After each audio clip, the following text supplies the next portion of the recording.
Hi, this is Jacek, and in this PHP video, tutorial video, I'm going to be showing you a bit of a problem with file uploads and how to validate a file upload. So the problem is that if you have a file input form like this one here that we'll be using to demonstrate this, and you don't validate the file that is uploaded, it opens up a sort of very easy vulnerability for people to like upload PHP files, for example. So just to demonstrate this problem, I'll just show you that now. So if we hit browse to upload a new file and we just pick an image like that one and hit upload, we get presented with this link for view image. If we just, well, I'll just middle click it to get it in a new tab, you can see we get this image. That's all fine, no problems there. And what's actually happened is that we've got this PHP script here, upload.php. That was the page that I had open a minute ago. And it's taken our file and it's placed it inside this files folder. And you can see here, well, there's one that I was testing with just a moment ago, and we see this one that we've just uploaded. So the problem is that there's no validation on the file. So say if someone were to just do this, hit browse, and I've got a file here to test with, phpinfo.php, hit upload, the image does upload, and you can see that the link at the bottom links to files/phpinfo. If I just middle click that, you see we get this PHP info page. And this is actually a PHP code that's been processed, and this is like the sort of most serious of problems, really, because this allows people to like upload a script that would just completely delete your entire site, and also essentially what they can do is execute any code that they like, which means they can pretty much do anything they want. Luckily it's quite an easy thing to fix as well, so let's just close this and then I'll get on with showing you how to fix it. So what we want to do is make sure that whatever the user uploads can't be processed as PHP. So if we go to our upload.php file, which is this script here that we just used to demonstrate, what we need to do is do a few checks after we've made sure that the user has uploaded a file. So what we're doing here is checking to see essentially if the form has been submitted, and then we're just straight away moving the file to a new location with its current name. So what we can do sort of to prevent bad stuff happening is check the file extension, and this is sort of the bare minimum of checks that you need to do, but as long as you don't have any other vulnerabilities, which I will get to in a moment, on your site, this will prevent any problems. So by checking the file extension, so say if someone were to upload an image like mypicture.png, that would be fine because it ends in .png. But if they uploaded something ended in .php, that would be disallowed. And we're going to do this by creating a whitelist of file extensions that are allowed. I'm just going to have the big four: JPEG, JPEG spelt wrong, GIF, and PNG. So let's do that now. Once we've verified that the user has uploaded a file, we're going to define this array of allowed usernames. Allowed file extensions. So let's define a new array. We'll just call this variable allowed ext, for short for extensions. This is going to be equal to a new array, and the contents of this array are going to be JPEG, JPEG again, PNG, oops, and GIF or GIF. So these are like the four file extensions that would be used for images.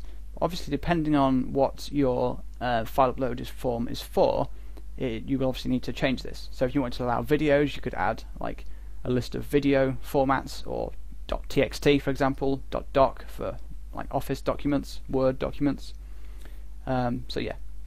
Now the next thing we need to do, that we know the list of allowed extensions, is we need to determine the extension that was actually uploaded, and we get that from the file name, because this is the actual name of the file that was selected. So we can get the extension from that. So we'll define a new variable just under that called ext, short for extension again, and this can be equal to substring, because we want to get a portion of a string. The string we want to work with to get a portion of is the file name, which is in the files array under upload ad, name, which is the file name, and then we want to get the sort of everything after the last dot, because that will be the file extension. Just by definition, that's what a file extension is. So we can use the str_r_pos function, which tells you where a string is from the end. So it'll start at the very end of the string, work backwards until it gets to a dot. When it finds one, it'll tell you that position from the start, not from the end. So str_r_pos. I'm not sure how you're supposed to say that. Str_r_pos. So then I think, actually I'm not sure. Hopefully the first parameter is the thing you're looking for, and the second one is the actual string, which again is the file name. So files upload name, and then we want that to be negative because we're going from the end. Oh no, hang on. No, we don't. Sorry, ignore that. So this string position function returns the position, like I said, from the start. So say if the whole string was 10 characters long, and it ended in .jpg, this function would return 7 or 6. I think it'd be 7. So it'd return from the left, not from the right, even though it works from the right. Anyway, the next parameter we can omit for the substring function because we want the entire end of the string. So without the final parameter, it will just go up to the end, essentially. So what we can do just to test this is add an echo ext, and hopefully this will work. So let's see. Let's just reload this page. We can hit resend to re-upload the file, and you can see we get phpinfo.php, which is actually quite wrong. So that's possible I've got these the wrong way around, and what it actually is doing is looking for the file name in this dot. So let's just try randomly swapping these and seeing if it works. Hit reload again, and you see we get .php, which is an improvement. And we also need to add one because it includes the dot, which is what I was going to mention next anyway. So let's add one and hit reload, and you can see now we have just PHP, which is just a file extension. So we just hit browse again, and this time we'll pick an image like so and hit upload. You can see now we get PNG. So going back to our code, we can add a check for this before we upload the file. So just before the move uploaded files line, we can just do if in array ext allowed exts.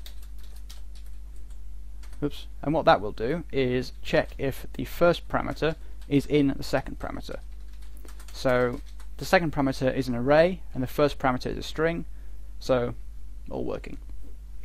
Now there is one other slight problem I haven't really mentioned yet. If someone uploads a file with a capital file extension, this will disallow that. So what we can do is, just to get around that problem, is add a str_to_lower function around the sort of file extension. So this line is becoming slightly overcomplicated, but it's just unfortunate that it kind of has to be like that, really. It's not too bad. So now we're making sure that the file extension is lowercase by putting it through this string_to_lower function, and that will mean that even if someone uploads a file with a capital file extension, it'll still sort of allow them to. It'll only check the characters and not the case, essentially.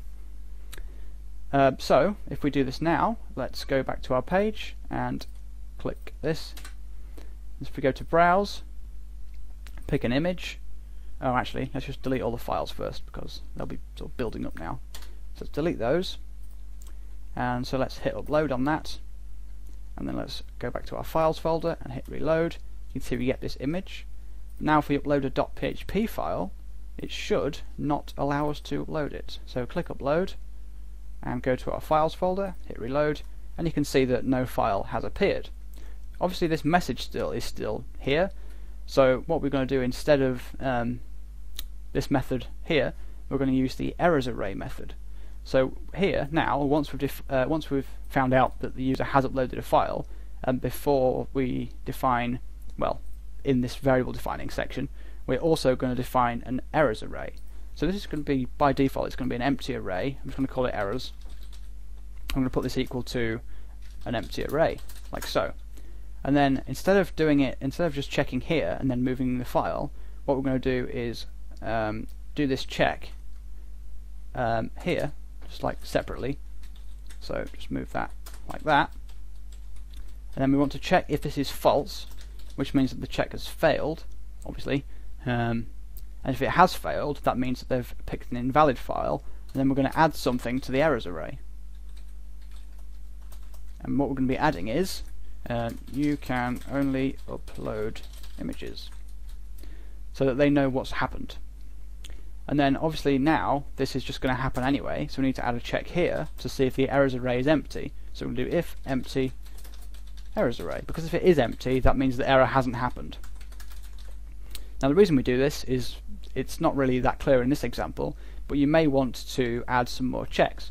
For example, we could check the file size, so we could do if files upload size is greater than a kilobyte. That's a bit more, some bytes. You have to work that out when you do it properly. So if the file size is greater than some predefined limit, we add something else to the errors array. And this is equal to the file was too big. So then that makes it a bit more clear why we use the errors array, because otherwise you'd have to do like if, else if, else if, else if. Anyway, to actually display those errors, we do that down here. So where we have here a check for is set files upload name, what we're going to do is replace this with a check for is set errors, just because it's shorter, really. Because the errors array is only set if they have uploaded the file, if they've picked a file. So if it is set, we do another check to see if it's empty again. So if empty errors, like so. So if the errors array is empty, we can show the sort of success message. Otherwise, so else, we can show the errors in the errors array, which we do by just using a for each loop. So for each errors as error, echo error, which obviously at the moment won't be that clear because well, that'll be sort of all on the same line, but that's the principle of it anyway. So let's just test this to make sure that it works. We hit browse and pick a PHP file and hit upload. You can see we get this message telling us that we can only upload images. If we hit browse again, pick an image, we'll get a message saying the file was too big because I set the limit quite low. But if we just increase the file size limit a little to something that's probably quite massive and pick another image, hit upload, you can see we get this view image link which links to the file we picked. So that is effectively the success message. So that's basically it for file uploads, and I did say I'd mention the other problem. If someone were to rename a PHP file, so say if we went to our well, say if I'll just do this on my other screen.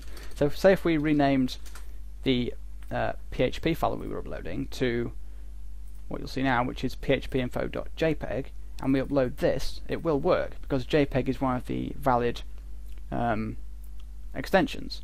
But if we view the image, you see we get this message saying the image, the URL, could not be displayed because it contains errors. This is just my browser saying that the file that has been served isn't an image, which is obvious because it didn't contain any image data, it just contained a small amount of PHP code. The server won't actually process this as PHP, but it could if you were to be able to include it in some way. So going back to the include vulnerability video, if someone was able to manipulate a sort of template system or something and was able to include a random file, then they would be able to include this image and that would be executed because PHP doesn't check the extension when you do an include. So yeah, that's just something to be careful of, but for the purposes of just file uploads, just checking the extension is basically fine. That's all you need to do to be secure in terms of file uploads. Okay, so thanks for watching and hopefully this was useful.